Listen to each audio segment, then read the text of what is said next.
Sections of downtown Kingston remain on edge this evening following a major protest that involved the burning of several items and the locking up of a 14-year-old. So serious was the protest that firemen had to be on location cooling the situation. With the details, here's TVJ's Andrea Chisholm. Fire discontent on King and Orange Streets in downtown Kingston early Sunday afternoon. Firefighters were working overtime, scampering to put out the sporadic blaze.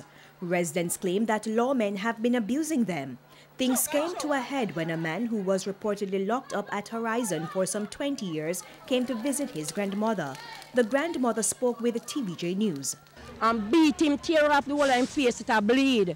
And me go to Central a while ago, and then push me out of Central. One of the policemen shoved me. And when he shoved me, I shoved him back. And the woman come and shoot me again and I shoot her back. She described the brutality that allegedly took place at the hands of the police. A brutality, them a brutality, the little youth them. The young youth on Orange Street.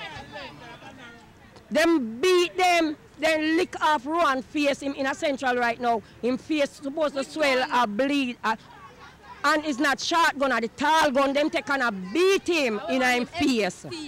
The M16, them take and beat him. It's an indication that the wedge between the residents and the police runs deep.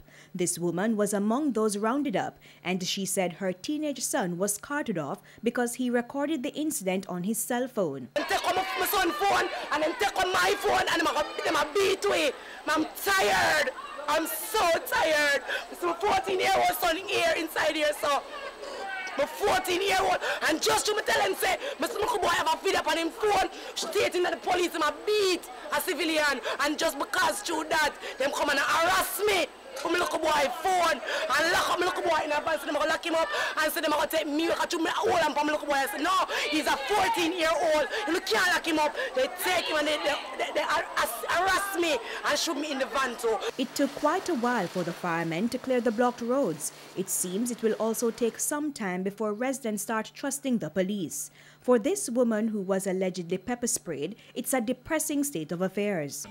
I put on the powder because them pepper spray me in my beard and it still a burn me, so I put on the powder. The policeman tell me something for me yard, I got me yard, them still pepper spray me and run me off the road, I call me girl. I'm not a girl, I'm a lady.